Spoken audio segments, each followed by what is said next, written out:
Hello student, welcome to college study Delhi university. आज हम cover करने वाले हैं आपका जो सेक्स सब्जेक्ट है बिजनेस कम्युनिकेशन।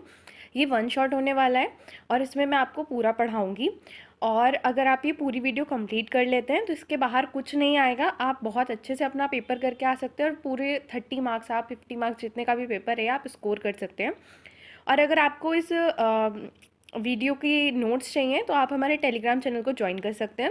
टेलीग्राम चैनल का लिंक आपको या तो कमेंट सेक्शन में मिल जाएगा या फिर हमारे चैनल की जो पोस्ट है वहाँ पे जाके आपको मिल जाएगा। ठीक है, अब हम शुरू करते हैं बिजनेस कम्युनिकेशन। सबसे पहला क्वेश्चन है, define the business communication, explain its importance in a corporate environment with suitable example. देखो, पहले समझो कम्युनिकेशन क्या होता है। कम्युनिकेशन का मतलब क्या होता है कि आप अपने थॉट्स, अपने व्यूज़, आइडिया शेयर कर रहे होते हो। तो बिजनेस कम्युनिकेशन का मतलब भी वही होता है कि जब आप अपनी information, idea, fact, opinion share कर रहे होते हो, लेकिन बिजनेस में, अपने बिजनेस के अंदर जब आप ये सब काम कर रहे हो, मतलब बिटवीन द ऑर्गेनाइजेशन जब आप ये काम कर रहे हो या अपने एक्सटर्नल इन्वायरमेंट के साथ आप कुछ भी शेयर कर रहे हो।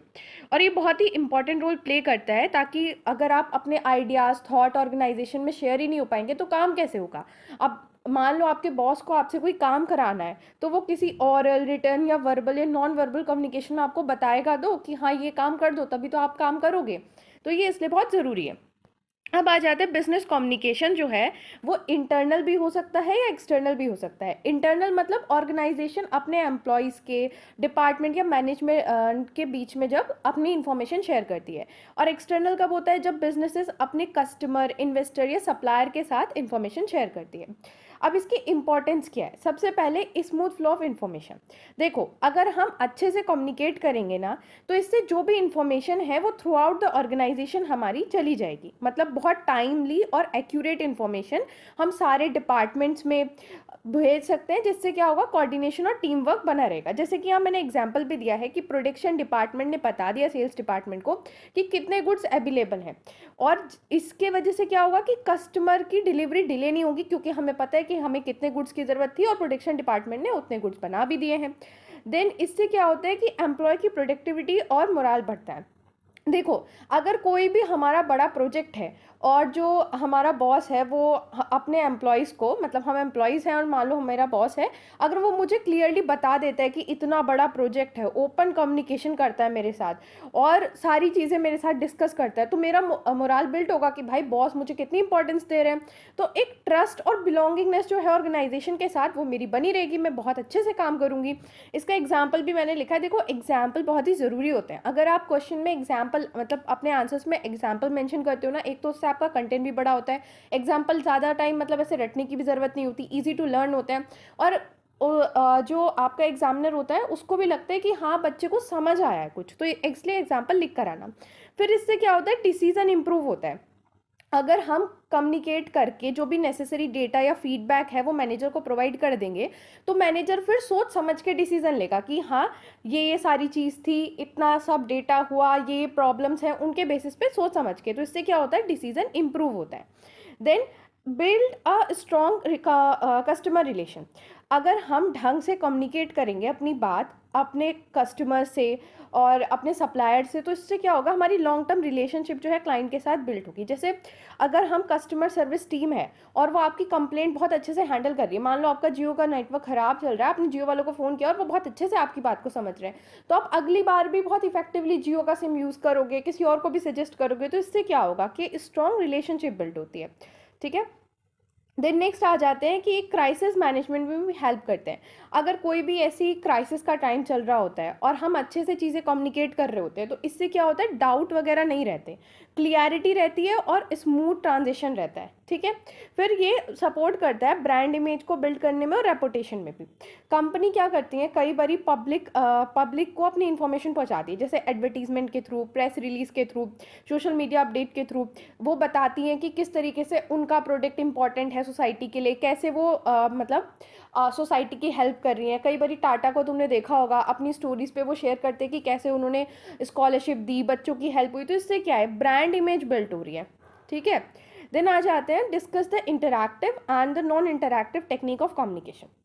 देखिए कम्युनिकेशन दो तरह से हम क्लासिफाइड कर सकते हैं, इंटरैक्टिव और नॉन इंटरैक्टिव। अब पढ़ते हैं कि इंटरैक्टिव क्या होता है। इंटरैक्टिव कम्युनिकेशन होता है टू वे कम्युनिकेशन।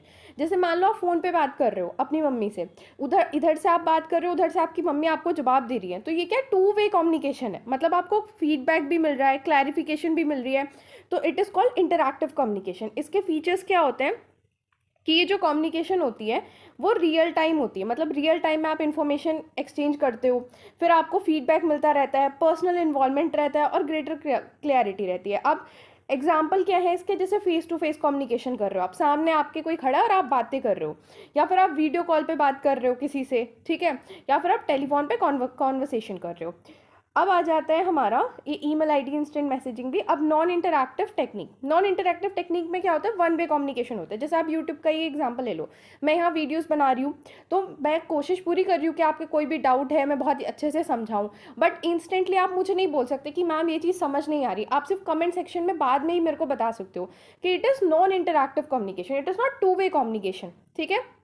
यहाँ सिर्फ वन वे फ्लो होता है कम्युनिकेशन, कोई इमीडिएट फीडबैक नहीं मिलता, और ये मास मीडिया के लिए ज़रूरी होता है, मतलब जैसे मैंने वीडियो बनाई, ज़्यादा से ज़्यादा बच्चे देखें, मेरा यही एम रहता है, तो it is suitable for a mass media. अब इसकी टेक्निक क्या है, जैसे रिटन या नोटिस या सर्कुलर दे दिया, पोस्टर बैनर लगा दिए, या रिपोर्ट या मैनुअल इशू कर दी, या फिर record audio video messages deliver कर दिया, ठीक है। अब आता है next question, describe the concept of upward and downward communication. देखो वैसे तो ये नाम से तुम्हें समझ आ रहा है, अपवर्ड मतलब नीचे से ऊपर कम्युनिकेशन, और डाउनवर्ड मतलब ऊपर से नीचे कम्युनिकेशन, ठीक है। तो वैसे तो कम्युनिकेशन कई सारे डायरेक्शन में फ्लो हो सकता है, कि मैंने आपको बताया, आपने फिर 4 लोगों को बता दिया, तो कई ऐसा डायरेक्शन हो सकता है, बट मेनली अपवर्ड कम्युनिकेशन होता है, डाउनवर्ड कम्युनिकेशन होता है ऑर्गेनाइजेशन में खासकर। डाउनवर्ड कम्युनिकेशन में क्या होता है कि इसमें higher level of the organization to lower level communication flow होता है, मतलब बॉस ने कोई ऑर्डर दिया, फिर वो एम्प्लॉयज़ के पास आया, एम्प्लॉयज़ ने और अपने सबॉर्डिनेट्स को ट्रांसफ़र किया, तो it is downward communication. Generally ये क्या होता है कि कोई इंस्ट्रक्शन दे दे बॉस, या कोई डिसीजन या पॉलिसी कन्वे कर दे, और फीडबैक दे दे, आपने कोई काम करा फिर आपको उस पर फीडबैक मिल गया, या कंट्रोल डिसिप्लिन मेंटेन करने के लिए होता है। ये क्या होता है, फॉर्मल स्ट्रक्चर में फ्लो होता है बिल्कुल, और जनरली रिटन वर्बल में ये लिखकर या फिर आपको बोलकर बताया जाता है। और ये क्या होता है, कमांड या कंट्रोल होता है, मतलब बॉस आपको कुछ दे रहा है तो आपको कमांड देगा, या तो कि ये काम कर लो, या फिर कंट्रोल मेंटेन करने की कोशिश करता है, तभी तो डाउनवर्ड कम्युनिकेशन होता है ना। अब नेक्स्ट, ये एग्जांपल्स इसमें दिए हुए हैं बहुत सारे, आप वीडियो रोक के पढ़ लेना, इतने सारे एग्जांपल मैंने यहाँ इलिस्ट्रेट कर रखे हैं। देन आ जाता है अपवर्ड कम्युनिकेशन। अपवर्ड कम्युनिकेशन में क्या होता है कि जो इन्फॉर्मेशन है वो lower level of organization to higher level जाती है, मतलब जब एम्प्लॉय बॉस से कोई बात कर रहा होता है, अब आप बॉस के पास क्यों जाओगे, या तो आपको कोई फीडबैक देना होगा किसी पर्पस पे, या जो रिपोर्ट आपने बनाई है वो दे के आनी होगी बॉस को, बॉस ने आपने कुछ बनाने के लिए कहा था, आपने वो रिपोर्ट वगैरह बना ली, तो अब आप बॉस के पास जा रहे हो देने, या फिर अपना सजेशन दे रहे हो, अपनी प्रॉब्लम रखने जा रहे हो, या छुट्टी लेने जा रहे हो, यही सारी चीज़ें इसमें होती हैं। अब यहाँ पे एग्जाम्पल इंपॉर्टेंस मैंने सब इलिस्ट्रेट कर रखा है, आप वीडियो पॉज करो, पढ़ लो, सिंपल लैंग्वेज है, ऐसा नहीं लिखा कि मैं आपको इसमें कुछ खास एक्सप्लेन करूँ। देन आ जाता है business letter. What is the business letter, discuss is need for the business communication. Letter का मतलब क्या होता है, लेटर का सिंपल मतलब तो खत होता है, कि आपने खत लिख दिया, 11th-12th में आपने लिखा भी होगा लेटर राइटिंग वगैरह, जब यही खत हम बिजनेस में लिखते हैं ना, तो बिजनेस लेटर हो जाता है। तो लेटर क्या है, एक फॉर्मल डॉक्यूमेंट है जो कम्युनिकेशन के लिए यूज़ किया जाता है दो पार्टी के बीच में, और जनरली ये प्रोफेशनल या कमर्शियल रिलेशन में होता है।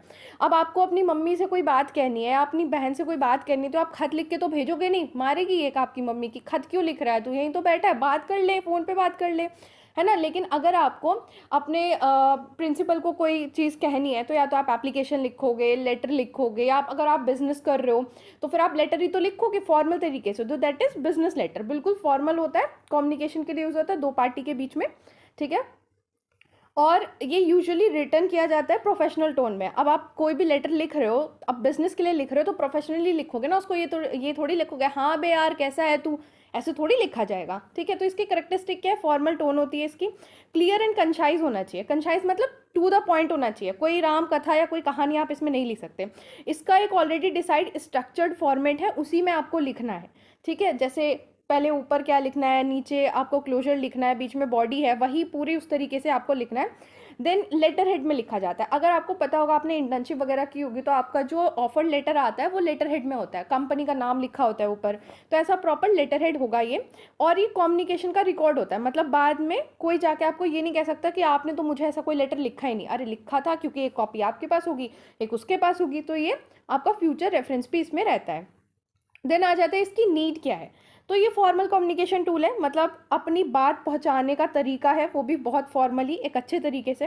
फिर ये रिटर्न में प्रूफ भी रहता है कि आगे चल के अगर आपको कोई मना कर दे या कोई दिक्कत आए कि भाई मैंने तो ऐसा लेटर, तुमने तो लिखा ही नहीं था, या आप ही मना कर दो मैंने नहीं लिखा था, तो ये रिटर्न प्रूफ है। ठीक है, ये क्लियर और स्ट्रक्चर्ड मैसेज पहुंचाता है। अब देखो, क्योंकि इसका ऑलरेडी एक फॉर्मेट है तो आप इसे चेंज नहीं कर सकते, जो भी मैसेज है वो पूरा स्ट्रक्चर्ड होता है, सब्जेक्ट लिखा जाता है तो एकदम पता चल जाता है किस बारे में लेटर है। फिर गुडविल और प्रोफेशनलिज्म, देखो अब बिजनेस में प्रोफेशनल बहुत ही ज़रूरी होता है, मतलब एक प्रोफेशनलिज्म रखना। तो अगर आप लेटर लिखते हो तो एक गुड इंप्रेशन जाता है, आपका प्रोफेशनल रिलेशनशिप बिल्ड करने में हेल्प करता है। जैसे आपने अगर देखा होगा, फ्लिपकार्ट से जब आप सामान मंगाते हो तो कभी कभी थैंक यू लेटर आता है, उसमें एक छोटा सा कार्ड आता है, उस पर थैंक यू लिखा होता है, थैंक यू फॉर शॉपिंग। तो वो इसीलिए होता है ताकि अगली बार भी तुम वहीं से शॉपिंग करो। देन बिजनेस लेटर कई तरह के होते हैं, जैसे कि आपको ऑर्डर प्लेस करना है, इंक्वायरी करनी है, कोई कंप्लेंट का रिस्पॉन्ड करना है, या रिमाइंडर सेंड करना है। सिक्स आ जाता है कि ये जोग्राफिकल ब्रिज करता है, जोग्राफिकल और टाइम डिफरेंस। अब कई बार क्या होता है, बिजनेस में आपको कम्युनिकेशन करना होता है डिफरेंट सिटीज़ में, डिफरेंट कंट्रीज़ में, तो आप एक प्रॉपर फॉर्मल डॉक्यूमेंट लिख के उनसे कनेक्ट कर सकते हो। जैसे कंपनी को कोटेशन भेजनी है इंटरनेशनल बायर को, तो आप लेटर लिख दो एकदम प्रॉपर, दूसरी कंट्रीज में भी आप अच्छे से कम्युनिकेट कर पाते हो। देन आ जाता है next question, explain the role and significance of memo and circular in internal communication. देखो मैमो और सर्कुलर जनरली जो होता है वो इंटरनल कम्युनिकेशन के लिए यूज़ किया जाता है। ठीक है, अब इंटरनल कम्युनिकेशन क्यों ज़रूरी है। अब इंटरनल कम्युनिकेशन करोगे, मतलब बिजनेस में कोई बात है वो मैं आप तक पहुंचाऊंगी, तभी तो आप उस बात के अकॉर्डिंग काम करोगे। अब मुझे पता है कि ये काम ऐसे होना है, मैंने आपको बताया नहीं, इंटरनल कम्युनिकेशन ही नहीं करी, तो फिर कोऑर्डिनेशन कैसे होगा। ठीक है, ये जो दो इंपॉर्टेंट टूल है इंटरनल कम्युनिकेशन के, वो है मैमो और सर्कुलर। चलो इनके बारे में पढ़ते हैं। तो मेमो जो होता है ना, एक शॉर्ट फॉर्मल रिटन मैसेज होता है, और ये बहुत ही स्पेसिफिक इन्फॉर्मेशन देता है किसी एक ऑर्गेनाइजेशन में। मतलब जैसे मुझे एक डिपार्टमेंट को बताना है कि आपका, जैसे मैंने सेल्स डिपार्टमेंट को, प्रोडक्शन डिपार्टमेंट को बताना है बहुत ही स्पेसिफिकली, सिर्फ प्रोडक्शन डिपार्टमेंट को, कि आपको इस बार 50,000 यूनिट जो है वो बनानी है, क्योंकि हमारी सेल्स प्रोडक्शन 50,000 यूनिट की है। तो हम मेमो यूज़ करेंगे, मतलब टू द पॉइंट, बहुत छोटा सा, किसी एक पर्टिकुलर डिपार्टमेंट को। ठीक है, अब इसके रोल और सिग्निफिकेंस क्या है कि डायरेक्ट और स्पेसिफिक कम्युनिकेशन करता है, मतलब इसका जो इन्फॉर्मेशन हम प्रोवाइड करते हैं ना बहुत ही स्पेसिफिक होती है, जैसे स्पेसिफिक पॉलिसी या किसी पर्टिकुलर ग्रुप या डिपार्टमेंट ने चेंज करना होता है, क्विक इंटरनल इन्फॉर्मेशन, बहुत जल्दी से अगर अर्जेंट मैसेज पहुंचाना होता है ना, तो हम इसे यूज़ करते हैं मेमो को। फिर ये रिकॉर्ड में भी रहता है, कल के दिन को प्रोडक्शन डिपार्टमेंट मुझे ये नहीं कह सकता कि तुमने तो 50 नहीं 60 यूनिट का बोला था, क्योंकि मेरे पास रिटर्न ऑफ कम्युनिकेशन है, मैं बता सकती हूँ कि मैंने तो 50 यूनिट ही लिखा था उसमें। फिर ये सेव टाइम हमारा बचाते हैं, क्योंकि टू द पॉइंट होता है, तो ना तो मुझे ज़्यादा लिखना है ना सामने वाले को ज़्यादा पढ़ना है। एफिशिएंसी इंक्रीज़ करता है, ये इंश्योर करते हैं कि जो भी इन्फॉर्मेशन है, मतलब जो भी इन्फॉर्मेशन है या जो भी रोल रिस्पॉन्सिबिलिटी है, मैं दूसरे वाले को अच्छे से समझा सकूं। अब किसी को प्रोडक्शन डिपार्टमेंट को पता ही नहीं होगा कितनी यूनिट बनानी है, तो वो कैसे बनाएगा, तो ये एफिशिएंसी इंक्रीज़ करता है। देन आ जाते हैं सर्कुलर। देखो सर्कुलर भी एक फॉर्मल रिटन डॉक्यूमेंट ही है, सारे फॉर्मल रिटन डॉक्यूमेंट ही होंगे क्योंकि तुम तो बिजनेस कम्युनिकेशन पढ़ रहे हो, बट ये लार्ज इन्फॉर्मेशन जो है वो लार्ज नंबर ऑफ एम्प्लॉयज़ या डिपार्टमेंट में पहुंचाने की कोशिश करता है। मतलब मेमो जहाँ किसी एक पर्सन एक डिपार्टमेंट के लिए है, सर्कुलर सब के लिए है। जैसे कोई एक हमारी पॉलिसी बनी, एचआर ने पॉलिसी बनाई कि तुम अब जो छुट्टी लोगे वो ऐसे ऐसे लोगे, तो अब ये तो सारे एम्प्लॉयज़ के लिए पहुंचानी है, तो वो सर्कुलर इशू करेगा, मेमो इशू नहीं करेगा अलग अलग डिपार्टमेंट पे। अब इसका रोल क्या होता है, मास कम्युनिकेशन टूल, मतलब बहुत अगर ज़्यादा नंबर ऑफ एम्प्लॉयज़ को डिलीवर करना होता है मैसेज, तो हम ये यूज़ करते हैं। Then announcement of policy rule, कोई भी रूल या पॉलिसी न्यू इंट्रोड्यूस होती है तो पूरी कंपनी में पहुंचानी है, तो सर्कुलर इशू कर देते हैं।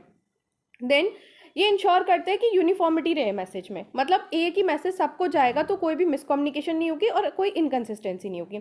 अब ये कॉस्ट और टाइम दोनों सेव करता है। अब मैं अलग अलग मेमो इशू करूंगी, अलग अलग सबको बताऊंगी, तो कितना टाइम जाएगा, लेकिन अगर मैं एक ही इन्फॉर्मेशन सबको भेज दूंगी तो मेरा टाइम भी सेव होगा और मेरी कॉस्ट भी सेव होगी। देन कोऑर्डिनेशन मेंटेन करने में रहता है। अब सबको मैंने एक ही मैसेज पहुंचा दिया, सबके पास चला गया, तो पूरे डिपार्टमेंट के पास जब एक ही मैसेज है तो they all are on a same page. इसका मतलब क्या है कि सबको अब अपडेट मिल गई है, तो सबके दिमाग में वो बात है और अब सब अपडेटेड है।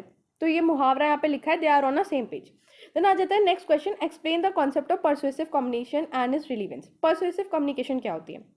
देखो, एक ऐसी कम्युनिकेशन जिसमें आप अपने थॉट से सामने वाले को इन्फ्लुएंस कर दो, वो होती है परsuasive कम्युनिकेशन। मतलब आपको किसी से कोई काम करवाना है और आपने उसे जी बिल्कुल ऐसे बोल दिया कि भाई ऐसे ऐसे कर, ऐसे ऐसे फ़ायदा होगा। मान लो एग्जांपल ले लो, आपको ना अपने दोस्त से करवाना है काम, तो आपने उसकी बहुत तारीफ़ कर दी कि भाई तू तो महान है, इस काम को तेरे अलावा तो कोई कर ही नहीं सकता। तो ये क्या है? परsuasive कम्युनिकेशन। आपने अपने दोस्त को चने के झाड़ पे चढ़ाया और उसने चने के झाड़ पे चढ़ के आपका काम कर दिया, ठीक है। बट बिजनेस में ये परsuasive कम्युनिकेशन मैनिपुलेशन के लिए यूज नहीं होती है। इसका एम होता है कि अपने आइडियाज को कन्विंस किया, मतलब अपने आइडियाज को दूसरे तक पहुंचाया जाए अपनी प्रोडक्ट या सर्विसेज के लिए, ठीक है। अब की फीचर्स क्या है इसके? गोल ओरिएंटेड होता है, मतलब किसी गोल से हम ये कर रहे होते हैं। वैसे तो तुम्हारा भी गोल था कि तुम अपना काम अपने दोस्त से करा लो। इसमें इमोशनल और लॉजिकल अपील होती है। तुमने भी भाई अपने दोस्त को बताते टाइम बड़े इमोशन से बताया होगा कि जी भाई तू ही कर सकता है टाइप ना। किसी नीड इंटरेस्ट पे फोकस करता है, स्ट्रॉन्ग आर्ग्यूमेंट और फैक्ट रखने पड़ते हैं, हमें एविडेंस रखने पड़ते हैं। जैसे तुमने अपने दोस्त को बताया होगा वो काम देख तू नहीं किया था, तू तेरे अलावा कोई कर ही नहीं पाया, फैक्ट रख दिया तुमने अपने दोस्त के साथ में, और जी दोस्त तुम्हारा खुश हो गया, ठीक है। देन इसका रिलीवेंस क्या है बिजनेस में? सबसे पहले मार्केटिंग और एडवर्टाइजिंग डिपार्टमेंट। देखो, जो तुम्हारी मार्केटिंग डिपार्टमेंट होती है ना, वो इसे बहुत ज़्यादा यूज़ करती है। जैसे कि एक स्किन केयर प्रोडक्ट ने अपनी सेल इंक्रीज करने के लिए बोल दिया कि अगर इस प्रोडक्ट को लगाते हो ना तो तुम्हारी स्किन पे ग्लो आता है। अब जो लड़कियां 4 स्टेप अपना मेकअप 4 स्टेप स्किन केयर कर रही है, वो तो फटाफट जाके स्किन केयर प्रोडक्ट खरीद लेंगी। तो दैट इज परsuasive कम्युनिकेशन, सेल्स रिप्रेजेंटेशन। अगर आपका जो सेल्स पर्सन है वो बहुत ही अच्छे से परsuasive कम्युनिकेशन करता है, तो वो किसी को भी अपना सामान बेच सकता है और आपकी जो प्रोडक्ट है वो अच्छे से डेमोस्ट्रेट करके सेल्स बढ़ा सकता है। देन आ जाता है आपका negotiation.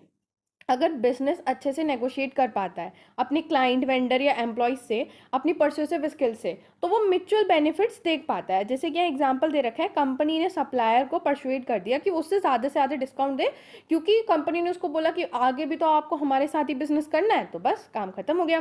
Then leader and motivation. अगर आप काम नहीं करना चाह रहे हो, आपको लग रहा है जी बड़ा सारा काम आपको दे दिया, लेकिन आपके बॉस ने आके आपको बोल दिया अरे तुम ही से इफेक्टिव कर सकते हो और मुझे पता है तुम कर पाओगे, तुम ही कर सकते हो इस प्रोजेक्ट को, मुझे पता है तुम्हारे अंदर पोटेंशियल है, तो बस आपको परsuasive कम्युनिकेशन से इंस्पायर और मोटिवेट कर दिया और अपना काम करवा लिया। तो लीडरशिप और मोटिवेशन।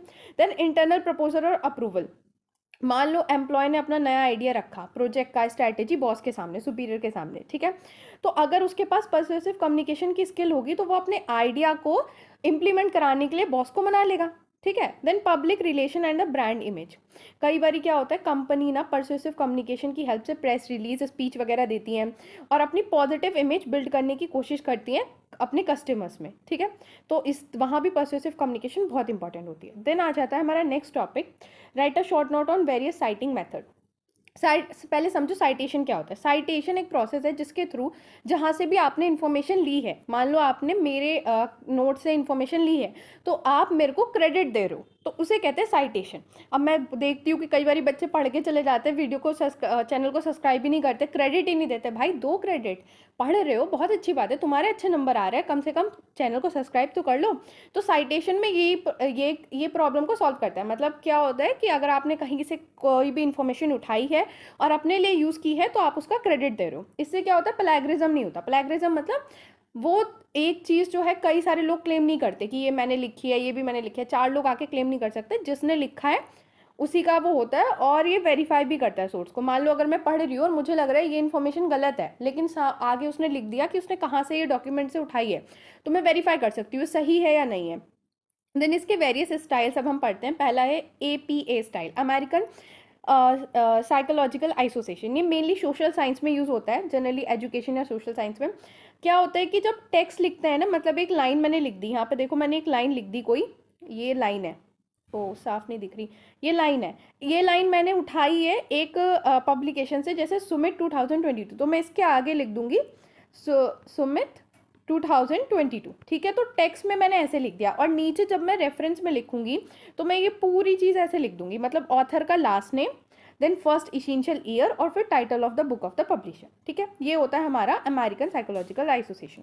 देन आ जाता है हमारा MLA स्टाइल। MLA स्टाइल मतलब मॉडर्न लैंग्वेज एसोसिएशन। ये जनरली ह्यूमैनिटीज़ में यूज़ किया जाता है, लिटरेचर, लैंग्वेज और कल्चर में। यहाँ पे क्या होता है, जब टेक्स्ट में लिखते हैं ना तो हम ऑथर का लास्ट नेम लिखते हैं और पेज नंबर लिखते हैं, और जब हम नीचे लिखते हैं ना रेफरेंस में, तो ऑथर का last name, first name, title of the book and publication year. देखो मैंने सबके एग्जाम्पल यहाँ पे लिखे हैं ताकि तुम्हें समझ आ जाए, तो आप रोक के देख सकते हो।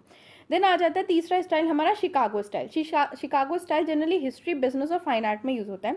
इसके अंदर दो सिस्टम है, एक तो नोट्स एंड बिब्लियोग्राफी ह्यूमैनिटीज़ के लिए, और ऑथर डेट हमारे साइंस वालों के लिए। और यहाँ क्या होता है, फुट नोट स्टाइल यूज़ किया जाता है। मतलब जैसे मान लो मैंने एक पूरी लाइन है, ये पूरी Sumit argue the history repeat itself, ये पूरी लाइन है, इस पर मैंने लिख दिया मैंने इस पर सुपर स्क्रिप्ट लगा दी। सुपर स्क्रिप्ट क्या होता है, जब हम किसी लाइन, किसी वर्ड के ऊपर करके, यहाँ पे ना ये लाइन है, मैंने यहाँ पे सुपर स्क्रिप्ट लगा दी। सुपर स्क्रिप्ट क्या होती है, जब हम किसी लाइन के ऊपर करके कोई नंबर लिखते हैं, सुपर स्क्रिप्ट लगा दी।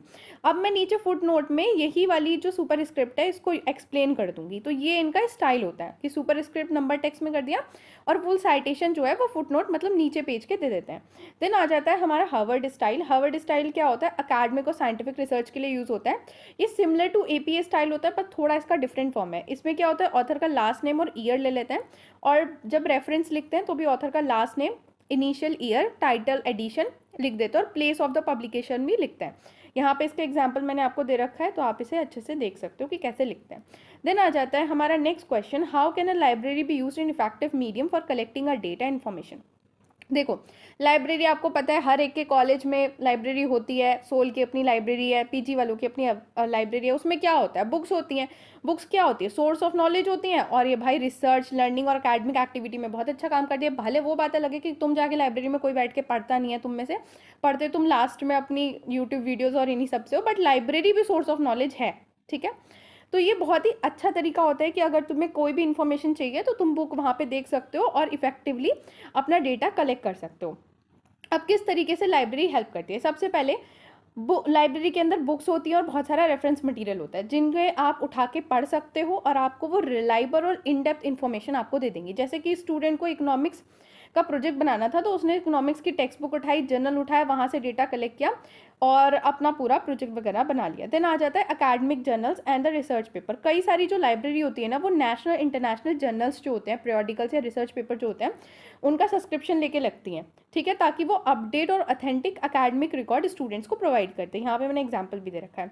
Then government report and statical data. Libraries के अंदर जो गवर्नमेंट की नई नई पब्लिकेशन होती हैं, सेंसस रिपोर्ट, इकोनॉमिक सर्वे, वो सब भी होती हैं, तो वहाँ पे जाके आप पूरा डेटा निकाल सकते हो। जैसे एक स्टूडेंट है, उसे पब्लिक पॉलिसी के बारे में पढ़ना था, तो उसने नीति आयोग की जो रिपोर्ट थी वो लाइब्रेरी से ले ली और वहाँ पे जाके फिर उसने पूरा डेटा देख लिया। रियल टाइम में उसे डेटा पता चलेगा कि क्या क्या डेटा चल रहा है। अब न्यूज़पेपर मैगजीन, अगर तुम लाइब्रेरी गए होंगे तो तुम्हें पता होगा कि हर लाइब्रेरी में न्यूज़पेपर आता ही है डेली का, तो up to date current information आपको लाइब्रेरी प्रोवाइड करती है। वो बात अलग है कि लोग पढ़ते नहीं हैं, लेकिन कुछ लोग पढ़ते भी है। यूपीएससी वाले ज़रूर जाके पढ़ते हैं द हिंदू। देन आ जाता है digital and the E library. अब क्या मॉडर्न जमाना है, तो लाइब्रेरी में लोग जाके पढ़ना पसंद नहीं करते, अपने घर बैठ के पढ़ना पसंद करते हैं। तो मॉडर्न लाइब्रेरी आपको डिजिटली एक्सेस हो जाती है, डेटाबेस पे ई रिसोर्सेज आपको मिल जाते हैं। अगर आप किसी कॉलेज में हो तो मैंने भी देखा है कि वहाँ पे ई लाइब्रेरी लिखा होता है, मतलब जैसे कोई भी कॉलेज की लाइब्रेरी है तो उसका आपको ऑनलाइन एक्सेस भी मिल जाता है अगर आप लेना चाहो तो, ठीक है। जैसे online platform like national digital library of India, DELNET है, वो एक्सेस प्रोवाइड करते हैं मिलियन ऑफ डॉक्यूमेंट का online. Then archive and rare document, जो बहुत ही रेयर डॉक्यूमेंट्स होते हैं ना, वो जनरली कहीं पे मिलते नहीं है बट लाइब्रेरीज में मिल जाते हैं। इफ़ यू वेल अवेयर, तो जो ड्यू की पीजी वाली लाइब्रेरी है ना, ये मैंने यहाँ सुना है कि हिस्ट्री वाले बच्चे बहुत जाते हैं, क्योंकि यहाँ पे जो रेयर से रेयर डॉक्यूमेंट कहीं नहीं मिलता ना, वो भी यहाँ पे मिल जाते हैं। तो वही हिस्टोरिकल डॉक्यूमेंट, मैन्यूस्क्रिप्ट वगैरह यहाँ मिल जाती हैं। Then assistance for the library staff. अब लाइब्रेरी में जाते हो, कुछ चीज़ नहीं मिल रहा होता, क्लासिफिकेशंस वगैरह में दिक्कत आ रही होती है, तो आप स्टाफ की हेल्प ले सकते हो और रिसर्च टूल्स को यूज़ कर सकते हो। देन आ जाता है हमारा next question, principle of clarity and conciseness and business writing पर हमें शॉर्ट नोट लिखना है। क्लैरिटी का मतलब क्या होता है कि आपका मैसेज बिल्कुल क्लियर है और ईजी टू अंडरस्टैंड है, आपने कुछ भी ऐसे शब्द उसमें नहीं डाले हैं जो दूसरे इंसान को समझ ना आए, ठीक है। और बिजनेस की लैंग्वेज हमेशा कहा जाता है कि सिंपल और प्रिसाइज और फ्री फ्रॉम एम्बिग्यूटी होनी चाहिए। एम्बिग्यूटी का मतलब क्या है कि कोई भी ऐसा वर्ड मत लिखो जिसके 36 मीनिंग हो और सामने वाले को, पढ़ने वाले को समझ ही ना आए कि क्या लिखा जा रहा है, तो कन्फ्यूजन ना हो, इसलिए फैमिलियर वर्ड्स यूज़ किए जाने चाहिए, जार्गन अवॉइड किए जाने। जार्गन क्या होता है, जैसे मैं अकाउंटिंग की हूँ मान लो, तो मैंने बोल दिया लाइबिलिटी। अब लाइबिलिटी मेरे को समझ आ गया कि अकाउंट्स में लाइबिलिटी क्या होता है, बट अगर कोई हिस्ट्री वाला स्टूडेंट है तो उसको कैसे ही समझ आएगा कि लाइबिलिटी क्या होती है। देन ये क्या करता है, ऑर्गेनाइज करता है डेटा को लॉजिकली, मतलब जो भी आपका डेटा होना चाहिए ना वो बिल्कुल लॉजिकली ऑर्गेनाइज होना चाहिए, जो भी बात आपने लिखनी है, ठीक है। देन आ जाता है प्रिंसिपल ऑफ कंसाइजनेस। कंसाइजनेस का मतलब क्या होता है कि आइडिया आपका टू द पॉइंट होना चाहिए, फ्यू वर्ड आप यूज़ करो, कुछ भी बार बार रिपीट पे मत लिखो, और पूरा मीनिंग भी आपको लिखना होता है। जैसे एलिमिनेट करो रिड्यूडेंटी। रिड्यूडेंटी मतलब क्या होता है कि रेड्यूडेंट वर्ड मतलब एक ही शब्द को बार बार आप लिखे जा रहे हो। एक्टिव वॉइस यूज़ करो, कोई भी फालतू का वर्ड मत यूज़ करो जो बहुत ही लंबा आपकी चीज़ों को खींचे। यहाँ पे मैंने एग्जाम्पल भी दे रखा है कि instead of writing due to fact that a meeting was postponed we could not proceed, इतना बड़ा लिखने की जगह आप सिंपल ये लिख सकते हो meeting was postponed so we can not proceed. Importance क्या है अब इसकी बिजनेस राइटिंग में, मैसेज जो है ईजिली समझा जा सकता है और करेक्टली, इससे क्या होगा, टाइम भी बचेगा, ना तुम्हें लिखना पड़ेगा ना रीडर को ज़्यादा पढ़ना पड़ेगा।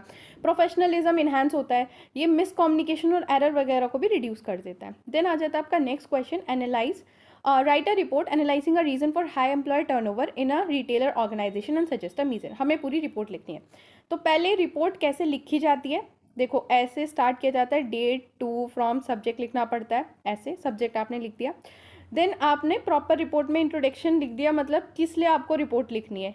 देन उसके बाद आपने यहाँ पे रीजंस एक्सप्लेन कर दिए कि हाई टर्नओवर रिटेल ऑर्गेनाइजेशन में क्यों हो रहा है, क्योंकि आपने कम सैलरी दे रखी है, करियर ग्रोथ नहीं है, वर्क इन्वायरमेंट बहुत ही ख़राब है, स्ट्रेस हो रही है जॉब में, पुअर मैनेजमेंट है, सुपरविजन ठीक नहीं है, वर्किंग आवर्स बहुत ही रेगुलर है, कभी तो आपको 6 बजे भेज रहे हैं, कभी आपको 12 बजे भेज रहे हैं, ट्रेनिंग दी ही नहीं।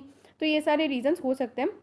देखो इसे वीडियो रोक के ना एक बार पढ़ लेना आराम से, कुछ जैसे इसमें खास था नहीं जो मैं एक्सप्लेन करूँ, कहीं बोलो कि टॉपिक टॉपिक बता दिया, क्योंकि बहुत सिंपल लाइन में लिखी है, आप लोगों को समझ आ ही जाएगा। देन मीजर सजेस्ट करने थे, तो हम क्या कर सकते हैं, कॉम्पनसेशन बढ़ा सकते हैं, ठीक है, बेनिफिट्स बढ़ा सकते हैं, करियर डेवलपमेंट अपॉर्चुनिटी प्रोवाइड कर सकते हैं, वर्क इन्वायरमेंट इन्हांस कर सकते हैं, जितनी प्रॉब्लम्स थी उन्हीं को आपने सॉल्यूशंस बना के प्रेजेंट कर दिया, मैनेजमेंट प्रैक्टिसेस अच्छा कर सकते हैं, फ्लेक्सिबल शेड्यूल दे सकते हैं, फीडबैक और रिकॉग्नाइजेशन देख सकते हैं, ठीक है। और लास्ट में आपने लिख दिया है कंक्लूजन, देन रिपोर्ट किसने प्रिपेयर किया वो लिख दिया, देन आपकी ये पूरी हो गई रिपोर्ट। अब आ जाता है short note on email etiquettes. पहले समझो एटिकेट्स क्या होते हैं। अब देखो जैसे बचपन से हमें सिखाया जाता है तमीज़ के साथ बोलो, अब्यूजिंग मत करो, बट लड़के कभी समझते नहीं है, बहुत अब्यूजिंग करते हैं, ठीक है। तो ये क्या होता है, एटिकेट्स होते हैं कि बात कैसे करनी है, खाना कैसे खाना है, वरना जानवरों और हम में फ़र्क क्या रह जाएगा।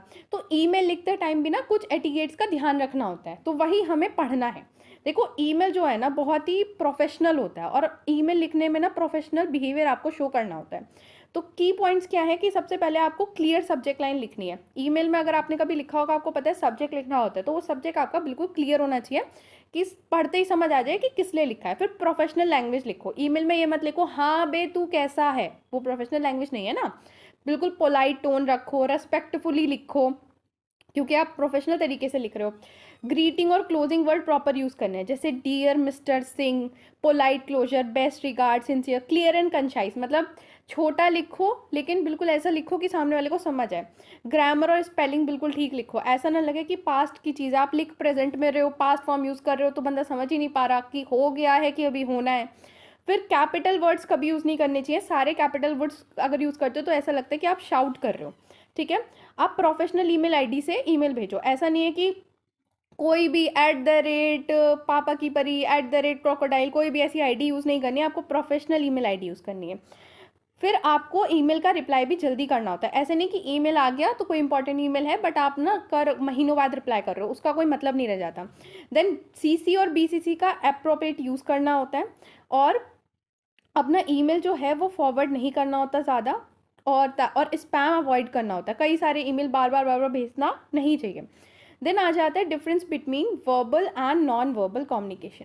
देखो वर्बल कम्युनिकेशन क्या होती है, आपने रिटर्न में कर दिया, बोल के कुछ बता दिया। नॉन वर्बल क्या होती है, आप एक्शन से बताते हो। अब ये अच्छे से समझ सकते हो, मम्मी, आप मम्मी को गुस्सा आ रहा होता है तो आप अपनी मम्मी की आंखें देख के समझ जाते हो कि भाई गुस्सा आ रहा है, चुप हो जाओ, तो that is non verbal communication, ठीक है।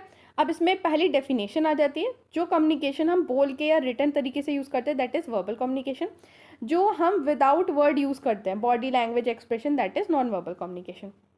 देन इसमें मीडियम क्या होता है कि हमारी लैंग्वेज, फेस टू फेस या रिटर्न टेक्स्ट लेटर। इसमें क्या होता है आपकी body language, facial expression, gesture वगैरह, टोन आपकी कैसी है, एक्सप्रेशन ऑफ आइडिया। यहाँ हम डायरेक्टली अपना बात रख देते हैं कि हमने कुछ बोला, सामने वाला समझ गया।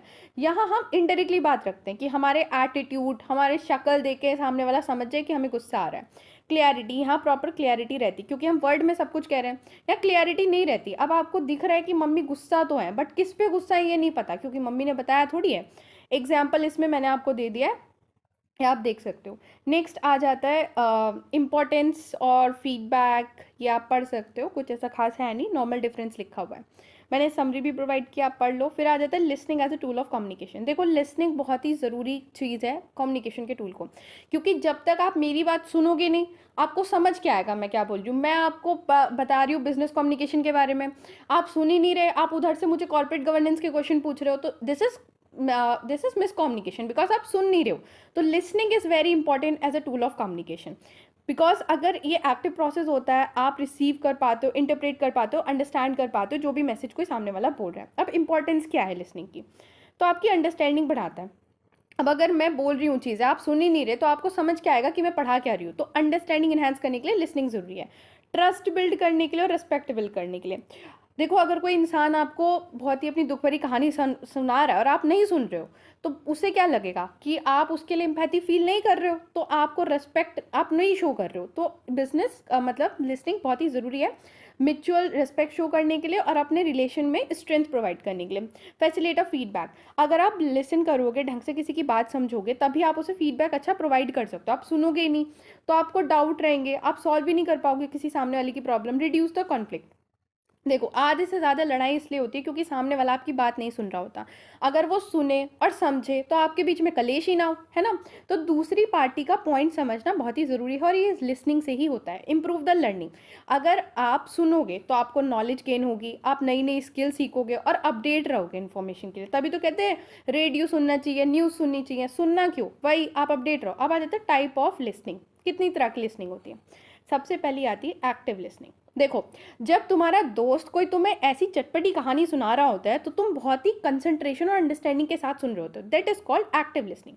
पैसिव लिसनिंग, ये आप करते हो क्लासरूम में, जब आप बैठे हो तो मैडम आपको कोई बोरिंग लेक्चर पढ़ा रही होती है, तो आप क्या करते हो, फीडबैक भी नहीं देते, बस हाँ हूँ ना, तो आप एक्टिवली इंगेज रहते हो, तो that is passive listening. Empathetic listening, ये आप करते हो जब आपके दोस्त का दुख भरा कोई फेस चल रहा होता है, तो आप क्या करते हो, स्पीकर के इमोशन को समझते हो, उसकी फीलिंग को भी समझते हो और फिर उसको आप उसके मैसेज को सुनते हो। देन क्रिटिकल लिसनिंग, ये क्या होता है, जब आप उस मैसेज को बहुत ज़्यादा इवल्यूट कर रहे होते हो या जजमेंट एक्शन ले रहे होते हो, मतलब आपको कोई डिसीजन लेना है, आपको कार खरीदनी है, तो आप सामने वाले की बात बिल्कुल ध्यान से सुन रहे हो, कार में कौन कौन से फीचर है, क्या क्या है, उस बेसिस पे आप जजमेंट ले रहे हो। देन आ जाता है आपका next question, what are reference and decision footnote given suitable example. देखो फुटनोट क्या होता है, पेज के एंड में जो चीज़ें लिखी जाती है ना, पेज के बॉटम में, उन्हें फुटनोट कहते हैं और ये हमें एडिशनल डिटेल्स प्रोवाइड करती हैं। अब रेफरेंस फुटनोट क्या होते हैं कि जब हम साइटेशन, अभी पढ़ा ना, साइटेशन में जब हम लास्ट में रेफरेंस लिखते हैं तो उसे ही रेफरेंस फुटनोट कहते हैं। जैसे कि आपने ये पूरी लाइन लिख दी कि इफेक्टिव कम्युनिकेशन क्रूशल, फिर आपने यहाँ पे सुपर स्क्रिप्ट यूज़ कर लिया और लास्ट में आपने रेफरेंस दे दिया। अब ये आपने ऊपर स्टाइल्स में पढ़ाई था, तो इसे कहते हैं रेफरेंस फुटनोट। डिस्कशन फुटनोट क्या होता है, जो एडिशनल एक्सप्लेनेशन या क्लैरिफिकेशन प्रोवाइड करता है कंटेंट की। जैसे कि आपने लिखा company turnover rate has increase significantly, अब लास्ट में आपने इसे एक्सप्लेन कर दिया कि क्यों इंक्रीज हुआ, रिसेंट चेंजेस की वजह से, रिव्यू की वजह से। आ जाता है discuss the role of internet for collection and interpreting a data. देखो इंटरनेट का यूज़ तो बहुत ज़्यादा हो रखा है कोई भी डेटा कलेक्ट करने के लिए, बहुत ही मतलब इंटरनेट ने रिवोल्यूशनाइज ही कर दिया जिस तरीके से पहले डेटा कलेक्ट होता था और अब डेटा कलेक्ट होता है किसी भी फील्ड में। तो रोल क्या है कि वाइड एक्सेस ऑफ इन्फॉर्मेशन, अब तुम इंटरनेट पे जाके अगर कोई भी चीज़ टाइप करोगे गूगल पे, तुम्हें सारा डेटा आ जाएगा, गवर्नमेंट डेटाबेस से, रिसर्च पेपर, इंडस्ट्री रिपोर्ट, हर जगह से। तो अब ज़्यादा से ज़्यादा डेटा एक्सेस कर सकते हो। Then online survey and question को ऑर्गेनाइजेशन क्या करते हैं, इंटरनेट पे सर्वे या पोल वगैरह कंडक्ट कराती है गूगल फॉर्म की हेल्प से, सर्वे मंकी की हेल्प से, जिससे क्या होता है वो प्राइमरी डेटा कलेक्ट कर लेती है ज़्यादा से ज़्यादा ऑडियंस है। Then real time data collection, अब जो वेबसाइट है जैसे ई कॉमर्स प्लेटफॉर्म, वो इंटरनेट वगैरह का यूज़ करके, एआई वगैरह का यूज़ करके रियल टाइम में जो डेटा है वो कलेक्ट करती हैं यूज़र के बिहेवियर के रिगार्डिंग, सेल प्रीफरेंस के रिगार्डिंग, और उसी के हिसाब से अपनी चीज़ें डिलीवर करती है। Cost effective and time saving. पहले तुम्हें डेटा कलेक्ट करने के लिए जगह जगह जाना पड़ता था, अब क्या, इंटरनेट पर जाओ, आराम से डेटा कलेक्ट करो, तुम्हारा कॉस्ट भी बचेगा और ज़्यादा टाइम भी नहीं जाएगा। देन आ जाता है role of data, role of internet and data interpretation. अब इंटरप्रिटेशन में क्या है, हमारे पास बहुत सारे एनालिसिस टूल हैं जैसे कि एक्सेल, टैबुले, एनालिटिक। एक तो तुमने पढ़ाई होगा बिजनेस एनालिटिक, जिससे हेल्प से क्या होता है, हम डेटा को आराम से प्रोसेस कर सकते हैं, विजुलाइज कर सकते हैं, इंटरप्रेट कर सकते हैं जो भी डेटा हमने कलेक्ट किया है। कोलैबोरेशन एंड शेयरिंग, जो हम डेटा कलेक्ट करते हैं अब हम ईजिली उसे दूसरे स्टेक होल्डर्स के साथ शेयर कर सकते हैं। जैसे कि अगर आप गूगल ड्राइव लो, गूगल ड्राइव पे कुछ भी डाल दो तो वो डेटा कई सारे लोग रियल टाइम में एक्सेस कर सकते हैं, अप टू डेट इन्फॉर्मेशन। अब हमारी जो लेटेस्ट डेटा, न्यूज़ और रिसर्च हैं वो मतलब ऑनलाइन रियल टाइम में ही अपडेट हो जाती हैं, तो इससे क्या होता है, हमें बिल्कुल करंट का डेटा प्रोवाइड होता है। लर्निंग रिसोर्सेज, अब इंटरनेट पे कई सारे ट्यूटोरियल, वेबिनार या आर्टिकल्स वगैरह आते हैं डेटा एनालाइज मेथड के, जिसकी हेल्प से हम ईजिली डेटा को समझ सकते हैं, इंटरप्रेट कर सकते हैं और यूजर्स के रिगार्डिंग जो भी इन्फॉर्मेशन है वो ले सकते हैं। यहाँ पे एग्जांपल मैंने दे रखे हैं, आप पढ़ सकते हो। देन आता है what is the purpose and structure of annual report. Purpose क्या है और स्ट्रक्चर क्या है एनुअल रिपोर्ट का। अब देखो एनुअल रिपोर्ट क्या होती है। एनुअल रिपोर्ट बहुत ही कॉम्प्रिहेंसिव डॉक्यूमेंट है। कॉम्प्रिहेंसिव क्यों, क्योंकि पूरे साल की बनी होती है, तो हर टॉपिक से रिलेटेड इसमें डेटा डाला जाता है, और ये company at the end of the financial year इसे बनाती है। इसका एम क्या होता है कि कंपनी की जो भी फाइनेंशियल परफॉर्मेंस है, ऑपरेशनल एक्टिविटी या फिर फ्यूचर आउटलुक क्या है, वो अपने शेयर होल्डर्स, इन्वेस्टर्स, एम्प्लॉय या कस्टमर्स को बताना। तो इसमें की पर्पस क्या है कि ये फाइनेंशियल इन्फॉर्मेशन प्रोवाइड करती है, मतलब कंपनी का profit loss account, balance sheet, cash flow सब इसके अंदर होता है, ताकि अपनी फाइनेंशियल हेल्थ के बारे में वो बता सके। Then ensure the transparency and accountability. अब इससे क्या होता है कि सारी इन्फॉर्मेशन जब हम डिस्क्लोज कर रहे हैं, सारी इंपॉर्टेंट इन्फॉर्मेशन, तो कंपनी का जो ऑपरेशन है और फाइनेंशियल कंडीशन है उसके बारे में सारे शेयर होल्डर और पब्लिक को पता चलता है। ठीक है। Then inform the stakeholder. अब ये क्या होता है कि जो हमारे शेयर होल्डर्स होते हैं, पोटेंशियल इन्वेस्टर्स होते हैं, वो चाहते हैं कि उन्हें कंपनी के सारे अचीवमेंट के बारे में, चैलेंज, प्लान, सब के बारे में इन्फॉर्मेशन प्रोवाइड हो। तो जब हम ये रिपोर्ट उन्हें देते हैं ना, तो उन्हें सारी चीज़ों के बारे में इन्फॉर्मेशन प्रोवाइड हो जाती है, तो स्टेक होल्डर अपडेट रहता है। देन लीगल कंप्लाइंस, कई बारी कंपनी को कुछ चीज़ें पब्लिश करना लीगली रिक्वायर्ड होता है, तो ये वो चीज़ें भी फुलफिल करती है। Then promote the company image. देखो कई बार ये मार्केटिंग टूल की तरह भी काम करती है। कंपनी की स्ट्रेंथ, ग्रोथ और कॉर्पोरेट सोशल रिस्पॉन्सिबिलिटी के बारे में जब हम रिपोर्ट में लिखते हैं, अच्छा तुम कभी टाटा की रिपोर्ट उठा के देखना, प्रॉपर पूरा सेक्शन दे रखा होता है कॉर्पोरेट सोशल रिस्पॉन्सिबिलिटी के बारे में, और वो बहुत ही स्ट्रेंथ की तरह काम करता है उस कंपनी के लिए। Then structured of the annual report. Structure क्या होता है, सबसे पहले इसके अंदर चेयरमैन या मैनेजिंग डायरेक्टर का मैसेज होता है, मतलब लेटर आता है, टॉप मैनेजमेंट समराइज करती है कंपनी की परफॉर्मेंस की अचीवमेंट्स को और वो देती है। देन आता है कंपनी की प्रोफाइल, मतलब कंपनी की हिस्ट्री, उसका मिशन, विजन, वो सब इसमें लिखा होता है। देन फाइनेंशियल हाइलाइट्स, मतलब फाइनेंशियल फिगर्स जैसे रेवेन्यू कितना हुआ, प्रॉफिट, अर्निंग पर शेयर कितना है, डिविडेंड क्या है, वो सब इसमें प्रोवाइड होता है। देन मैनेजमेंट का डिस्कशन एंड एनालाइज, मतलब फाइनेंशियल रिजल्ट्स और मार्केटिंग कंडीशन को मैनेजमेंट क्या करती है, इंटरप्रेट करती है, और उस पर क्या क्या डिटेल्स उसकी इस हेडिंग के नीचे प्रोवाइड करती है। Then corporate governance report. अब अगर आप बीकॉम ऑनर्स की हो तो आपको पता है ये कॉर्पोरेट गवर्नेंस क्या होती है, तो उसके रिगार्डिंग भी पूरी रिपोर्ट जो है ये प्रोवाइड करती है। देन फाइनेंशियल स्टेटमेंट, इसके अंदर आपकी balance sheet, PNL, cash flow, सबकी इन्फॉर्मेशन दी होती है। Then notes to account. Notes to account क्या होता है, एडिशनल एक्सप्लेनेशन होती है बस नीचे जो दी होती है। ऑडिटर की रिपोर्ट, कि आपका जो भी पूरा ये आपने फाइनेंशियल स्टेटमेंट्स दिए हैं ये एक्यूरेट हैं या नहीं, फेयर है या नहीं, तो इसके लिए ऑडिटर की रिपोर्ट लगती है। देन कॉर्पोरेट सोशल रिस्पॉन्सिबिलिटी, मतलब कंपनी ने क्या क्या किया है सोसाइटी के वेलफेयर के लिए, सोसाइटी के वेलफेयर के लिए क्या क्या लिया है, वो सब कॉर्पोरेट सोशल रिस्पॉन्सिबिलिटी में आता है। और कंपनी का फ्यूचर आउटलुक क्या है, मतलब फ्यूचर में कंपनी क्या क्या करना चाहती है। देन आ जाता है हमारा next question, how can a various IT communication tool are employ for effective business correspondent. अब कैसे आईटी टूल हमारे यूज़ होते हैं, हम इसके बारे में पढ़ने वाले हैं। देखो आज की डिजिटल एज में इंफॉर्मेशन टेक्नोलॉजी बहुत ही इंपॉर्टेंट रोल प्ले करती है, चाहे हमें बिजनेस कम्युनिकेशन का इंटरनली चाहे एक्सटर्नली यूज़ करना हो। इससे क्या होता है, हम स्पीडली, क्लैरिटी के साथ और एफिशिएंसी के साथ अपने जो बिजनेस के काम है वो कर पाते हैं। अब क्या क्या इसका रोल है, अब हम पढ़ने वाले हैं कि आईटी कम्युनिकेशन टूल क्या होता है। सबसे पहले तो हमारा ईमेल ही सबसे इंपॉर्टेंट होता है, फॉर्मल कम्युनिकेशन के लिए यूज़ होता है, जो भी अगर डॉक्यूमेंट या अटैचमेंट होता है वो भी हम इसके साथ भेज सकते हैं, और रिकॉर्ड भी रहता है फ्यूचर के लिए। दूसरा instant messaging and chat app, मतलब जैसे हम रियल टाइम में जैसे सॉफ्टवेयर टीम है या स्लैक है, इसमें क्या होता है, रियल टाइम में हम इंफॉर्मेशन शेयर कर सकते हैं, जो भी इनफॉर्मल कम्युनिकेशन है विद इन अ टीम कर पाते हैं। इससे क्या होता है, क्विक क्लैरिफिकेशन हमें मिल जाता है, ग्रुप डिस्कशन वगैरह हम कर सकते हैं। देन वीडियो कॉन्फ्रेंसिंग, जैसे गूगल मीट, जूम मीटिंग, इससे क्या होता है, फेस टू फेस हम मीटिंग कर पाते हैं, अगर जोग्राफिकल बैरियर्स भी नहीं होते, जैसे अगर मैं इंडिया में बैठी हूँ, कोई यूएस में बैठा है तो भी मैं कर पाती हूँ। जनरली इससे क्या होता है, प्रेजेंटेशन या इंटरव्यू या ट्रेनिंग सेशन करे जाते हैं। देन सोशल मीडिया प्लेटफॉर्म, जैसे लिंक्डइन वगैरह है, वहाँ पे क्या होता है, पूरा नेटवर्क बना दिया जाता है मार्केटिंग के रिगार्डिंग, और प्रोफेशनल रिलेशनशिप बिल्ड करे जाते हैं।